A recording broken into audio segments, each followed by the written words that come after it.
There was once a shoemaker who worked very hard and was very honest, but still he could not earn enough to live upon. And at last all he had in the world was gone, save just leather enough to make one pair of shoes.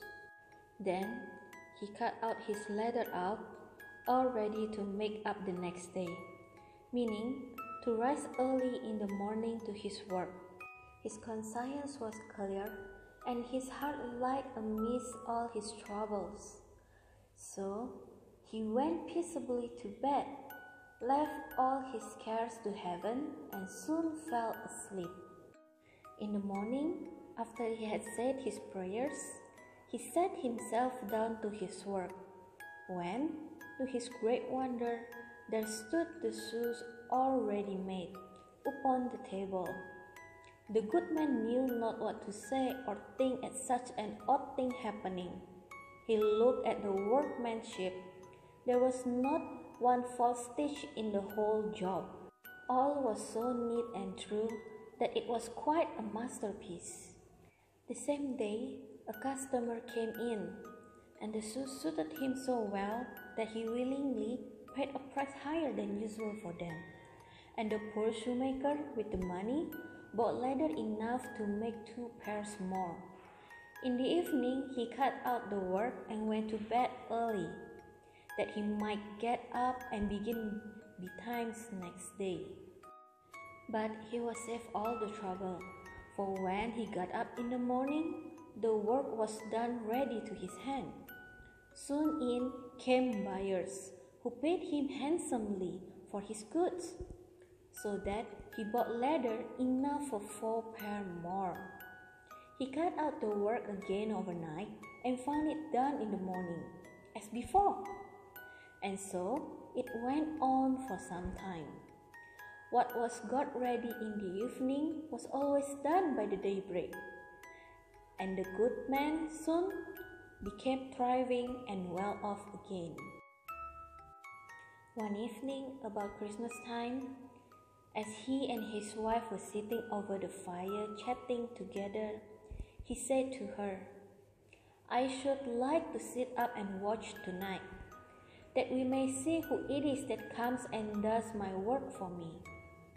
The wife liked the thought, so they left a light burning and hid themselves in a corner of the room, behind a curtain that was hung up there, and watched what would happen. As soon as it was midnight, there came in 2 little naked dwarfs, and they set themselves upon the shoemaker's bench, took up all the work that was cut out, and began to ply with their little fingers, stitching and wrapping and tapping away at such a rate that the shoemaker was all wonder, and could not take his eyes off them. And on they went, till the job was quite done, and the shoes stood ready for use upon the table. This was long before daybreak, and then they bustled away as quick as lightning. The next day the wife said to the shoemaker, "These little wigs have made us rich, and we ought to be thankful to them, and do them a good turn if we can. I am quite sorry to see them run about as they do, and indeed it is not very decent, for they have nothing upon their backs to keep off the cold.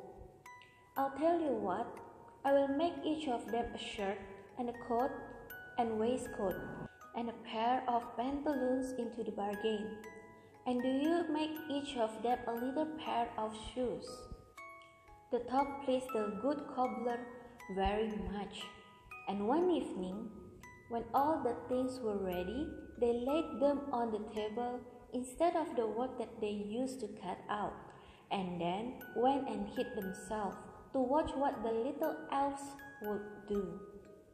About midnight in they came, dancing and skipping, hopped around the room, and then went to sit down to their work as usual.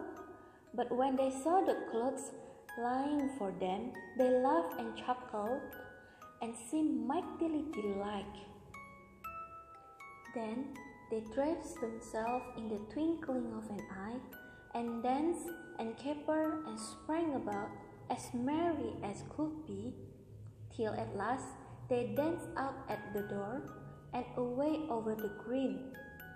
The good couple saw them no more, but everything went well with them from that time forward, as long as they lived.